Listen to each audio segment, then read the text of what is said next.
558. Tatak RMN.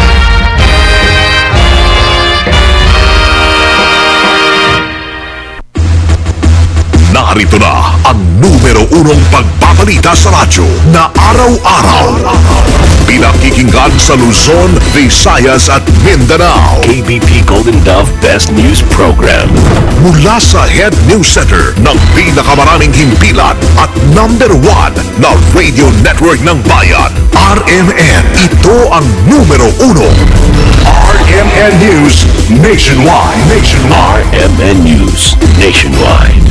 Kasama ang KBP Golden Dove Best Newscaster, Weng de la Peña, at ang maasahang broadcaster, Buddy Oberas. RMN News Nationwide. RMN News Nationwide. Headlines. Ngayong umaga sa RMN News Nationwide, higit 4,000 pamilya sa rehiyon ng Mindanao inilikas. Itong katao ay talang nasawi dahil sa patuloy na pagbaha. Dito po yan. Ito. Pero yun nga, officially, wala pa po tayong mga pangalan. Inaantay po natin itong report. Malacanang, hands off sa panukalang bigyan ng emergency power si Pangulong Noynoy Aquino. National Day of Prayer and Solidarity tinakda ng Malacanang sabay ng pagdiriwang ng ika-13 anibersaryo ng EDSA 2. Bilang na nagsasabi sila ay mahirap tumaas ayon sa SWS survey. Balitang negosyo, ilang kumpanya ng langis nagpatupad ng bawas presyo sa kanilang produkto ng langis. Headlines. Balita sa ibaing dagat, 7 ang patay sa magkakahiwalay na car bombing sa Iraq.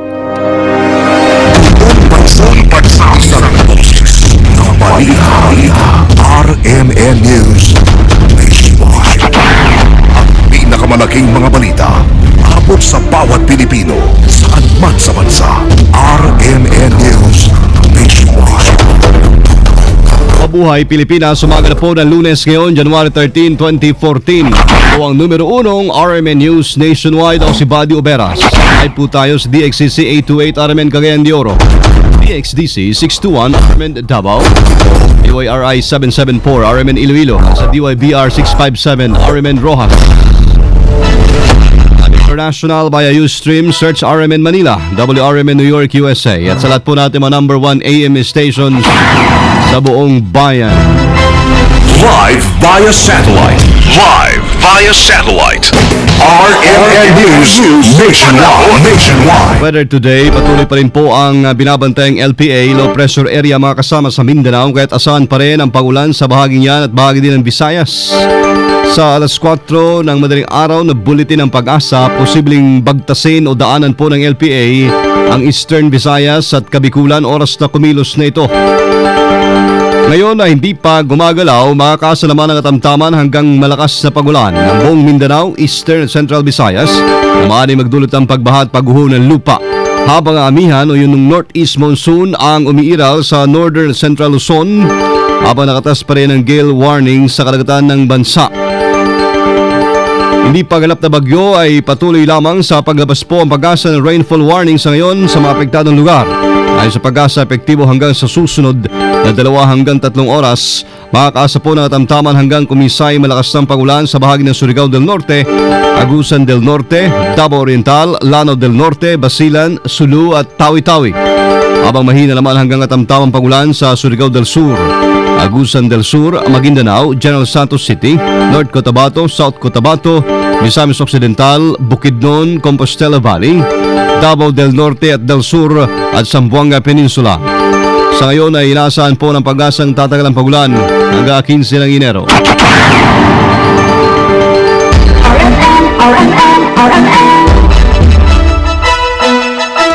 Dahil sa patuloy na pagulan, maasama dala po ng low pressure area, aabot na sa 4,253 ang bilang na manilikas na residente sa 5 lalawigan sa Mindanao. Sa tala ng National Disaster Risk Reduction and Management Council, kabuang 882 na pamilyang inilikas sa Davao del Norte. Compostela Valley, Agusan del Sur, Lanao del Norte at Surigao del Norte. Bukod sa LPA, nagdudulot din ang pagulan sa ilang bahagi ng bansa ang amihan. Ayon sa Pag-asa, manatili pa rin ang LPA sa bahagi ng Mindanao at posibleng magdulot ng patuloy na pagulan sa susunod na 3 araw sa rehiyon maging sa Visayas.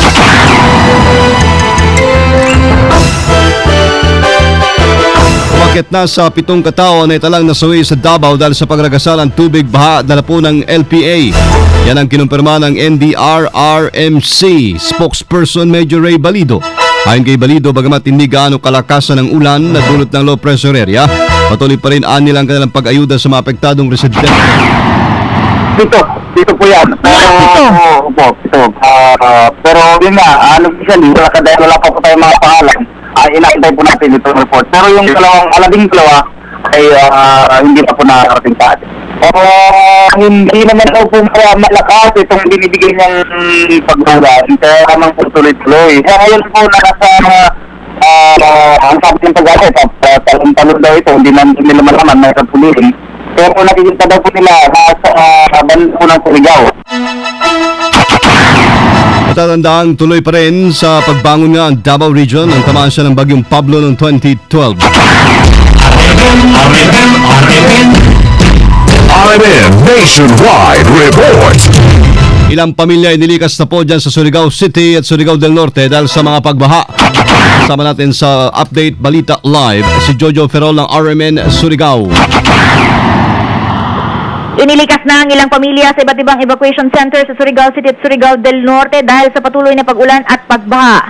Para sa record sa City Disaster Risk Reduction Management Council na may 376 families o 1,785 individuals na ang inilikas at kasalukuyang nasa iba't ibang barangay gym at multipurpose gyms dito sa lungsod. May isang missing rin na 15 taong gulang na bata sa barangay Matina di Umunoy nalunod kahapon. Samantala sa Surigao del Norte, sa talaan ng Provincial Disaster Risk Reduction Management Council, ang mga lumikas sa pamilya ay mula sa iba't ibang bayan gaya ng Alegria na may 261 persons, Claver 192 persons, Higaki 225 persons, Mainit 628 persons, Malimuno 501 persons, Placer 774 persons, San Francisco 706 persons. Kasama na rin dito sa Season na may 257 persons, Taganaan 1,530 persons, at Bayan ng Tubod na may 363 persons. Ngayong araw, suspendido na rin ang klase sa lahat ng pampublikong paaralan mula preschool, elementary hanggang high school dito sa lungsod at sa buong Surigao del Norte, lalo na't itinaas ang deklarasyon sa Alert Level 2 sa buong Surigao. Sa Dinagat Province, itinaas na rin ang Level 3 kaya suspendido ang lahat ng klase sa pampublikong mga paaralan. Kasamo sa DXRS Surigao, Jojo Ferrol, Tatak, RMN. Radyo mo Nationwide. Daan-daang pamilya naman sa Caraga Region apektado na rin mga kasama ng pagbaha. Kasama natin sa Balita Live sa Sibabar ng RMN Butuan. Nang dahil sa low pressure area, tulang tigil na pag-ulan, apektado ngayon ang daang ng pamilya sa Caraga Region nang dahil sa tubig baha. Sa ngayon, ang siyudad ng Butuan, mahigit sa 800 pamilya na ang nasa evacuation center sa mahigit kumulang 15 barangay nga apektado. Kahapon sa isagawang City Disaster Reduction Council meeting sa pangunguna ni Mayor June Amande na desisyonan na isang resolusyon ang kanilang i-endorse sa sangguniang panglungsod para isailalim sa state of calamity ang Butuan City. Maliban dito, kanselado rin ang klase ngayon sa mga mag-aaral sa pribado at pampublikong paaralan, preschool hanggang high school. Kahapon, nagsimula na ang pagbibigay ng mga relief goods sa mga biktimang pamilya sa Butuan City. Samantalang sa Agusan del Sur, ang bayan pa lang ng San Francisco ang isinailalim sa state of calamity. Sa Surigao del Sur naman, mahigit sa 30 na mga bahay ang totally wash out sa lingig Surigao del Sur. May mga nangyaring landslide dito sa Barangay Sumili sa Butuan City at sa ibang probinsya sa Caraga Region, pero agad namang nagsagawa ng clearing operation ang DPWH kaya pasabol ito ngayon sa mga sasakyan. Sa ngayon may 2 missing na na-report sa Barangay Pangailan, Santiago, Agusan del Norte. Base na rin sa data galing sa Office of the Civil Defense. Kasama mo sa RMN Butuan, Sasi Babar, Tatak RMN. Radyo mo nationwide. Headlines. Sa iba pang balita, masama dahil sa patuloy pong pagbaha, hindi rin nakaligtas sa mga residente yung biktima ng bagyong Yolanda na natili pa rin sa ilang tent sa Tacloban City. Sa ulat, kanya-kanyang diskarte ang mga residente para makaiwas sa hanggang tuhod na baha. Ang ilan sa nila nilipat pa sa mga kalsada ang kanilang tolda na tinutuloyan ng 2 hanggang 3 pamilya. O dyan nagkakasipon at ubo na rin ang ilan dahil sa lamig, habang marami po hindi makatulog dahil sa takot na tumaas pa ang tubig. Ayon sa ilang residente, hindi pa sila inaalok ng lokal na pamahalaan na tumira sa may tinayong bank houses at wala pang abiso kung saan sila maaaring ligtas na lumipat. Dumistansya ang Malacanang sa panukalang bigyan ng emergency power si Paulong Noynoy Aquino para masolusyonan ang pagtaas ng singil sa kuryente. Ayon kay Presidential Communications Secretary Sunny Coloma, hindi pa ito tinatalakay ng Pangulo sa gabinete at sa kasalukuyan patuloy ang pag-aaral at paghanap po ng paraan para maibsan ang pasanin ng taong bayan. Katulad anya na naunang tinalakay at inihayag ni DOE Secretary Jericho Petilla na ipagtalakayan rin ang ahensya sa Meralco at mga power producers hinggil dito. Hindi na rin naman nagbigay ng posisyon ng palasyo kaugnay po na nakabinbing dagdag singil ng Meralco sa katwirang mainam na hintayin na lamang ang magiging pinal na desisyon ng Korte Suprema. Pero pag-check ni Coloma, tungkulin ng pamahalaan na pangalagaan ang kapakanan ng mga mamayan. At patuloy ng pakipag-ugnayan sa pamahalaan para daw mag-check na matatamo naman ang layuning maghatid ng katanggap-tanggap ng serbisyo publiko. Ano namang sinabi ng kalihim Petilla na malabong matuloy ang babalang rotational brownout ng Meralco. Brownouts, malaking banta sa ekonomiya. Sama natin sa balita, Grace Mariano. RMN Report. Naniniwala si Senator Bam Aquino na malaking banta sa ekonomiya ang nakaambang rotating brownout at power shortage dahil ito ay magre-resulta sa pagkalugi ng mga negosyo at pagkawala ng trabaho ng libo-libong manggagawa.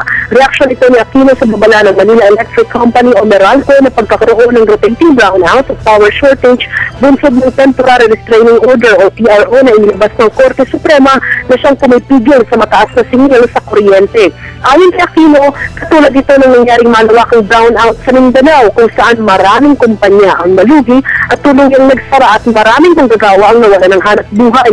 Pero giit ng senador, may iwasan naman ang banta ng rotating brownout at power shortage kung dadalian ang proseso sa pagpasok ng maraming kumpanya sa industriya ng kuryente. Paliwanag ni Senator Bam, maraming kumpanya ang interesadong mamuhunan sa sektor ng enerhiya, ngunit nadidismaya sila sa bagal ng proseso ng pagkuha ng permiso para makapag-operate. Binigyan din ng senador na mahalaga ang pagkakaroon ng maraming power plants upang matiyak ang sapat na supply ng kuryente sa mababang halaga. Kasama mo sa Senado, Grace Mariano, Tatak RMN. Radyo mo nationwide. Headlines. Maghaharap po ngayong araw makasama sa Supreme Court ang mga petitioners, Manila Electric Company, Meralco at power producers kaugnay sa gagawing preliminary conference na nakabinbing kaso laban sa power rate hike. Matatandang ipinagutos ng Supreme Court noong nakarang linggo na pinapaharap din sa pagdinig ang electricity suppliers bilang third-party respondent sa kaso. Kabilang lang dyan ang Philippine Electricity Market Corporation, Simcalaca Power Corporation, Masinloc Power Partners Company at iba pa. Binigyan po ng hukuma ng mga petitioners na hanggang ngayong araw para magsumite ng kanilang amended petition. Maliban dyan, ibinabasura rin ng Korte ang motion ng Office of the Solicitor General na hindi kailangang magkomento sa kaso ang Energy Regulatory Commission at Department of Energy. Itinakda ng Malacanang bilang National Day of Prayer and Solidarity ang Enero 20, kasabay ng pagdiriwang ni ika-13 anibersaryo ng EDSA 2. Ayon kay Secretary Herminio Coloma, mismong si Paulong Noy ang mangunguna sa gagawing simpleng programa sa palasyo kabilang ang pag-aalay ng panalangin. Matatandang EDSA People Power 2 noong 2001 na nagpatalsik kay dating Paulong Joseph Estrada. Git pa ni Coloma na pinapahalagan lamang ng Pangulo ang katatagan ng sambayanang Pilipino sa pagharap ng anumang krisis at ang pagkakabuklod-buklod ng mga kababayan. Tumaas po ang bilang ng mga pamilyang Pinoy na naniniwalang mahirap sila ngayong unang quarter ng 2014. So survey ng SWS o Social Weather Station na isinagawa noong Disyembre 11 hanggang 16 sa 55% mula sa tinatayang 11.8 million na mga pamilyang Pinoy ang nagsasabing mas maghihirap sila ngayong unang 3 buwan. O dito tumas din sa 41% mula 37% noong September 2013 ang self-rated food poor o mga pamilyang Pinoy na nagsasabing kulang sila sa pagkain. RMN News Nationwide. Eskwelahan sa Qatar na pinatatakbuhan ng Philippine Embassy, inireklamo naman ngayon ng mga OFWs. Kasama natin sa Balita Live, Joyce Adra. RMN Report. Inareklamo ng OFW sa Doha, Qatar ang Philippine School of Doha na pinatatakbo ng Philippine Embassy. Partikular na inareklamo ng OFWs ang nagpapaaral sa naturang nagpapaaral ng anak sa naturang eskwelahan, ang principal at board of trustees nito. Ayon kay Jess Antelices, isa sa mga nagrereklamong OFWs, pangunahing inareklamo ng mga ito ang sobra-sobrang pagtaas ng tuition fee kada taon. Umaapela naman ang OFW sa Education Department o DepEd na imbestigahan ang mga Pilipinong nagpapatakbo sa Philippine School of Doha. Kasama mo sa DFA, Joyce Adra, Tatak RMN. Radyo mo Nationwide. RMN News Network. Nagpatupad po ng rollback ang mga kumpanya ng langis ngayong araw. Epektibo alas 12 kaninang hating gabi. Nagtapya sa presyo ng Petron, Shell, Seoil at PTT ng 90 centavos. Kada litro dyan ng diesel at 85 centimos sa gasolina, bukod pa sa 1 peso and 10 centavos sa kerosene. Habang nagbawas din po kanina alas 6 ng umaga ng parehong halaga ang Phoenix Petroleum at Total. Bawas presyoan, nalikasod rin ang paggalaw ng presyoan doon sa pandaigdigang merkado. RMN News Update. 7 katao patay sa 2 car bombing sa Baghdad, Iraq sa inisyal na investigasyon na ganap ang unang pagsabog sa isang bus station. Kinasuhi po ng 3 biktima, 12 doon sugatan din. Nangyari ang pangalawang pagsabog sa Shiite area. Nag-iwan ng 4 na patay at 14 sugatan. Sinasabing ang target na rebelding grupo ay mga bagong recruit na army ng Iraq.